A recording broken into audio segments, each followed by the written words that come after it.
زي ما انت شايف كده يا صديقي، ملف انتينا كشف اماكن التحديث الجديد باب موبايل 4.4. الملف محدث بالكامل جديد، يعني لو عندك الملف القديم احذفه وحمل الملف الجديد. تمام يا اخواتي؟ ان شاء الله الناس على قناة اليوتيوب هتلاقي ملف في اول تعليق، وقناة تليجرام.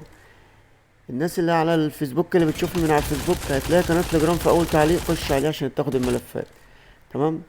فشدوا حيلكوا شويه يا جماعه، انا عايز يعني اشتراكات على اليوتيوب، وعايز متابعات على الفيسبوك. يعني انا بس عايز اسال سؤال لاخواتي اللي في الفيسبوك: احنا ليه ما كملناش 1000 متابع لحد دلوقتي؟ بص يا جماعه قوه الانبوت، بص شايف قوه الانبوت في الملف؟ بص الملف قوي ازاي، انت بس بتوجه السلاح وهو هيضرب لوحده. تمام.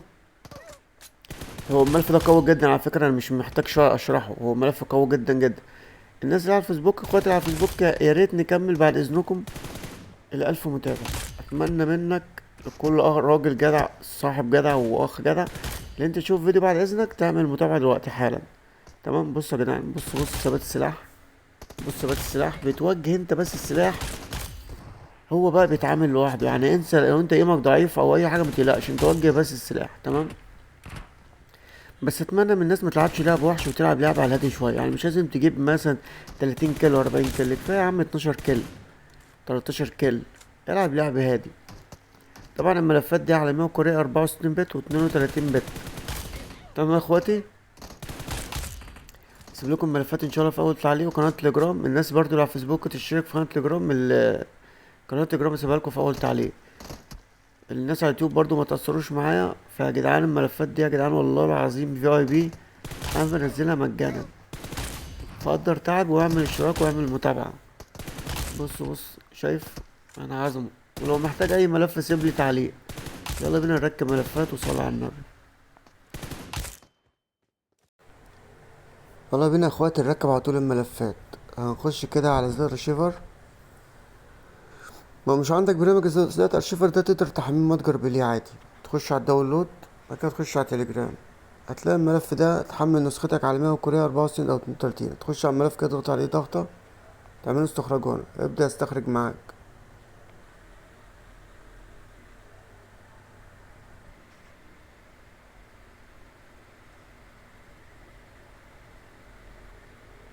بعد ما تستخرج الملف هتخش عليه كده، هتلاقي الملف ده تضغط عليه ضغطة مطولة،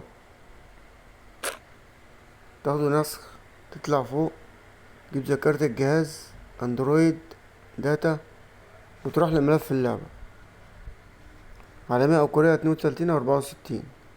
هتخش على ملف اللعبة، تخش على فايل يو اي فور جيم شادو تراكر، بعد كده شادو تراكر، وتعمل لزق للملف.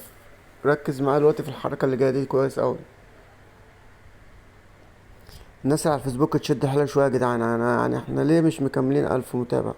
والله سهلة، يعني لو كل واحد دخل يتفرج على الفيديو وعمل متابعة، والله هنكملهم 1000 متابع على الفيس. احنا ليه مش مكملينهم يا جماعة؟ الناس بتتفرج وبتمشي ليه طيب؟ اعمل متابعة صعبة عشان تستمر معايا.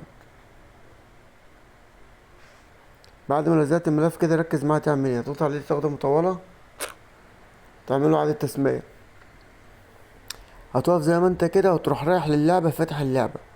تمام. وانت بتفتح اللعبة وقبل ما توصل للوبي، اول ما تفتح اللعبة على طول تيجي هنا تاني، تروح شايل الرقم واحد ده، تروح ضاغط حسنا، وتخش تلعب عادي بدون اي مشاكل. تمام. بعد ما تخلص لعب تيجي على الملف ده تاني، تروح ضاغط عليه ضغط مطولة، تروح عامل إعادة تسمية، وتروح حاطط له الرقم واحد تاني، تروح ضاغط حسنا. كل مرة تخش تلعب هتعمل الحركة دي عشان متتبنتش. تمام. اتمنى كده يكون الشرح عجبكم، وشكرا لكم، والسلام عليكم ورحمة الله وبركاته.